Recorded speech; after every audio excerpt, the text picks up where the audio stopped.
नमस्कार, मैं अशोक वानखड़े। आज जिसका पूरे देश इंतज़ार कर रहा था वही राहुल गांधी आज मणिपुर को लेके अविश्वास प्रस्ताव पे बोले और जैसा कि हिंडनबर्ग रिपोर्ट के बाद वो बोले नहीं बरसे, आज वैसे ही बरसे।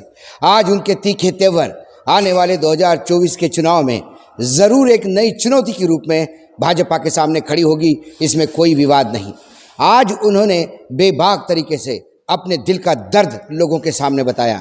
आज वो संबोधन तो लोकसभा में कर रहे थे, लेकिन उनका फोकस पूरे देश पे था, पूरा देश सुन रहा था। प्रधानमंत्री लोकतंत्र मंदिर के बाहर ये कह रहे थे कि उनको पीड़ा हुई, उनको दर्द हुआ। 145 करोड़ लोगों का अपमान है जो मणिपुर में हुआ, लेकिन उस पीड़ा और दर्द की परिणति क्या है ये लोगों ने देखा। सर्वोच्च न्यायालय को इंटरवेन करना पड़ा। आज वो दर्द फर्स्ट हैंड इन्फॉर्मेशन जो जिसको ग्राउंड जीरो रिपोर्टिंग कहते हैं वो राहुल गांधी ने आज सदन के सामने रखा। राहुल गांधी ने उन महिलाओं की बात रखी जिसने अपना सर्वस्व खो चुकी है, एक फोटोग्राफ और अपने बच्चे की सामने होती हुई हत्या का एक उसकी पीड़ा आज सदन के सामने बताई। आज उन्होंने कहा कि मेरे भारत माता की रोज हत्या हो रही है। आज उन्होंने कहा कि मेरी दो माता है, एक माता मेरी सदन में बैठी है, दूसरी मेरी भारत माता है जिसकी रोज आप लोग हत्या कर रहे हैं। मणिपुर में रोज हत्या हो रही है, इस भारतवर्ष में रोज हत्या हो रही है। जब भारत माता की हत्या की बात की तो स्पीकर विचलित होते हुए दिखाई दिए। स्पीकर ने कहा कि भारत माता के बारे में आपको थोड़ा सा संयोगता से बात करनी पड़ेगी। तो उसका रिप्लाई देते हुए फिर ये शेर दहाड़ा और उसने कहा कि मेरी माँ की हत्या हो रही है, मैं अनादर नहीं कर रहा हूँ, मैं सरकार से जवाबदेही पूछ रहा हूँ, मैं हत्यारों को पूछ रहा हूँ मेरी माँ की हत्या क्यों हो रही है। आज राहुल गांधी ने जो तेवर दिखाए, ये तेवर 2024 के लिए इंडिया नाम का जो गठबंधन है उसके लिए एक बहुत बड़ा एसेट बन के सामने उभरता दिखाई देता है। और भारतीय जनता पार्टी इतनी डिप्रेशन में दिखाई दे रही थी कि वो राहुल गांधी को बोलने नहीं दे रहे थे, हंगामे पे हंगामे हो रहे थे। स्पीकर साहब को मंत्रियों को बोलना पड़ रहा था, ट्रेजरी बेंच को बोलना पड़ता था कि आप बैठ जाइए, आप बैठ जाइए। आप देख लीजिए पूरा मंत्रिमंडल जिनकी जवाबदेही है मणिपुर को लेके, वो उत्तेजित होकर यदि आज राहुल गांधी को बोलने से रोक रहे थे तो पूरा देश देख रहा था। पूरा देश देख रहा था कि सच्चाई की बात कैसे रोकी जाती है। पूरा देश ये देख रहा था कि राहुल गांधी गलत क्या बोल रहे हैं। राहुल गांधी ने कहा और उन्हीं की बात में भाषा में बात करते हुए उन्होंने कहा, क्योंकि अब मुझे लगता है बहुत सारी चीज़ें राहुल गांधी अपने तर्कस से नए तीर भी निकाल रहे हैं। उन्होंने कहा, रामायण का जिक्र करते हुए उन्होंने कहा रावण को राम ने नहीं मारा, रावण अपने अहंकार से मरा। क्योंकि रावण के जो एडवाइज़र थे दो, एक मेघनाद और एक कुंभकर्ण, जो एक बेटा था रावण का और एक भाई था, इनके दो के एडवाइस में और खुद के अहंकार में रावण राम से हाथ मारा गया। उन्होंने कहा कि हमारे प्रधानमंत्री के दो एडवाइज़र हैं, एक अडानी है और एक अमित शाह है।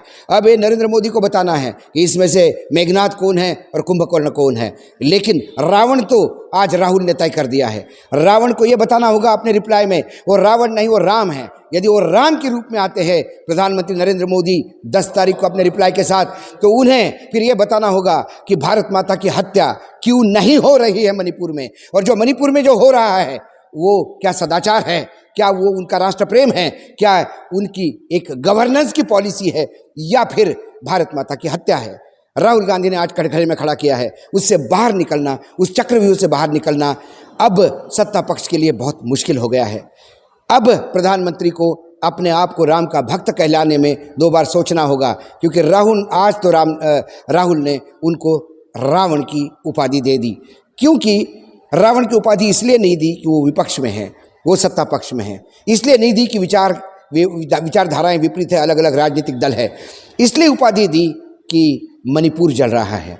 उन्होंने स्टार्टिंग में ही कहा, वो अपने भाषण के ओपनिंग में उन्होंने कहा कि मैं आज अडानी पे बोलूँगा नहीं, क्योंकि मैं अडानी पे बोलता हूँ तो आप लोगों के सीनियर नेता बहुत आहत हो जाते हैं, और उनके आहत होने पे मैं माफ़ी भी मांगता हूँ। ये सादगी भी दिखाई, ये व्यंग भी कसा। उसके बाद जब उन्होंने अडानी का नाम लिया फिर हंगामे पे हंगामा होता रहा। राहुल गांधी को बार बार डिस्टर्ब करके उनकी बात जनता तक न पहुँचे इसकी व्यवस्था की गई थी। लेकिन जितना हंगामे का आवाज़ होता था, राहुल की आवाज़ में उतनी ही तेज़ धार होती थी। और फिर राहुल ने तो आज जब माँ की हत्या की बात कही तो पूरा देश स्तब्धता से सुन रहा था। माँ की हत्या बहुत बड़ी बात होती है। उन्होंने भारत माता की हत्या बोली, और उन्होंने मात्र मणिपुर तक सीमित नहीं रखा। उन्होंने कहा कि ये भारत माता की हत्या सीधी पूरे देश को आप तोड़ रहे हैं, देश के रक्षक नहीं, आप देश के भक्षक हैं। ये आरोप सदन पे डायरेक्ट नरेंद्र मोदी की आंखों में आंखें डाल के या सत्ता पक्ष की आंखों में आंखें डाल के आज तक शायद 2014 से लेके 2023 तक किसी ने ये तेवर नहीं दिखाए। आज राहुल गांधी को एक बात तो समझ में आ गई। राहुल गांधी जब रोड पे संघर्ष के लिए उतरते हैं तो एक नए कलेवर में, एक अवतार में लोकसभा में आते हैं। राहुल गांधी की सदस्यता आपने भंग कर दी, राहुल गांधी को कुछ समय के लिए बाहर रखा, जब वापस आए तो वो फिर बाहर से तप के बाहर आ गए। इसका मतलब जब जब राहुल गांधी को कॉर्नर किया जाएगा, जब तक राहुल गांधी को आप सदन से बाहर रखोगे, उन्हें परेशान करने का प्रयास करोगे, उनके बोलने पे रोक लगाओगे, फिर अगली बार जो आवाज़ आएगी इससे भी ज़्यादा तीखी आएगी। आज कुल मिलाकर राहुल गांधी के इस संक्षिप्त भाषण में आज इतने घाव लगे कि अब इसका मरहम लगा के इस अपने आज जो जख्म मिले हैं सरकार को, इसकी मलहम पट्टी करके 10 तारीख को सरकार क्या जवाब देगी? क्या सरकार ये जवाब देगी कि भारत माता है ही नहीं मणिपुर में?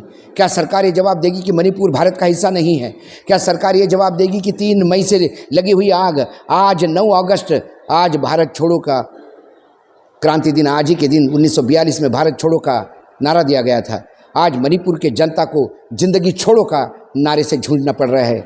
क्या वो लोग भारत का हिस्सा नहीं हैं? क्या मणिपुर मात्र चुनाव के समय भारत का हिस्सा होता है? जब चुनाव होते हैं तभी प्रधानमंत्री मणिपुर जाते हैं। मणिपुर जल रहा है, प्रधानमंत्री अभी तक नहीं गए। ये बड़ा सवाल, क्यों नहीं गए? मणिपुर पे क्यों नहीं बोले? सर्वोच्च न्यायालय का डंडा होने पे ही क्यों बोले? ऐसे असंख्य सवाल जो रोज उठ रहे थे, उन सवालों को एक बार फिर धार लगा के राहुल ने परोसा है। इसके जवाब 10 तारीख को क्या देंगे? यदि ये 10 तारीख को उस सवालों के जवाब देने के लिए उतर आए तो इन्हें सिवाय माफ़ी के कुछ नहीं बोल सकते। और यदि इन्हें जवाब देने ही नहीं है, क्योंकि 300 से ज़्यादा का आपके पास मतदान है लोकसभा में, उसका मध, उसका अहंकार, उसका घमंड यदि आपको राहुल के जवाबों को, सवालों के जवाब देने में एक रोकता है या आपको वो प्रिविलेज मिलता है, तो आप देश के सामने हंसी के पात्र होंगे। क्योंकि मणिपुर आपके लिए एक वोट बैंक हो सकता है, इस देश के लिए अपने शरीर का हिस्सा है। भारत माता की आत्मा यदि दिल्ली गुजरात में बसती है तो मणिपुर में भी बसती है। यदि मणिपुर में उस माँ के ऊपर हमला होता है तो आंसू तमिलनाडु में भी निकलते हैं। ये बात आज बार बार रेखांकित कर रहे थे राहुल गांधी। अपने माँ की हत्या कह रहे थे। क्या हत्या रे, क्यों हत्या हुई इसका जवाब देंगे? क्या हत्या रे बता देंगे कि हत्या रुक गई है, या फिर सर्वोच्च न्यायालय की बनाई हुई कमेटी और SIT के भरोसे देश को रहना होगा? यदि सर्वोच्च न्यायालय ही सरकार चलाएगी, यदि सर्वोच्च न्यायालय ही मणिपुर की समस्या का हल करेगा, तो फिर ये डबल इंजन की सरकार क्या कर रही है? क्या इन्हें नैतिक अधिकार है वह साथ में रहने का? ऐसे असंख्य सवाल है। मणिपुर में यह डिस्कशन जारी रहेगा। पहले दिन हमने जब बोला, पहले दिन कांग्रेस ने बहुत शांतिपूर्ण तरीके से, बिल्कुल सूचीबद्ध तरीके से पूरे आंकड़ों के साथ तथ्यों के सामने रखा। उसका जवाब बहुत ही छिछोरे तरीके से पार्टी ने दिया। लग रहा था कि पार्टी मणिपुर पे नॉन सीरियस है। उस सीरियसनेस का तड़का देते हुए आज राहुल गांधी ने आक्रामकता क्या है ये बताई। उनको लग रहा था कि विपक्ष नहीं है, कांग्रेस रहित भारत की जो ये कल्पना कर रहे थे, उस कल्पना को आज पूर्ण रूप से ध्वस्त करते हुए राहुल गांधी ने बता दिया कि तेवर क्या होते हैं। राहुल गांधी ने बता दिया कि आक्रामकता क्या होती है।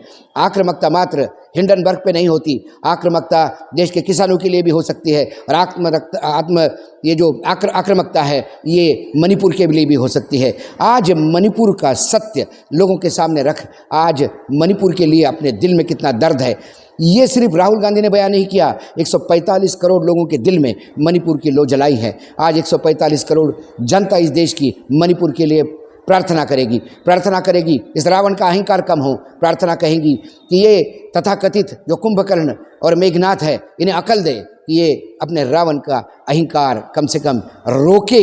ये कलयुग है, ये सतयुग नहीं है। कलयुग में तो रावण को कम से कम अच्छे एडवाइज़र रखने होंगे। यदि ये रावण नहीं है तो फिर मणिपुर क्यों जल रहा है, और ये राम है तो फिर मणिपुर में शांति क्यों नहीं है? ये सारे सवाल है। इन सवालों के जवाब अब 10 तारीख को क्या आते हैं, 10 तारीख को इस भाषण के बाद भी ऐसे ही आएंगे। आज इतना ही, धन्यवाद, नमस्कार।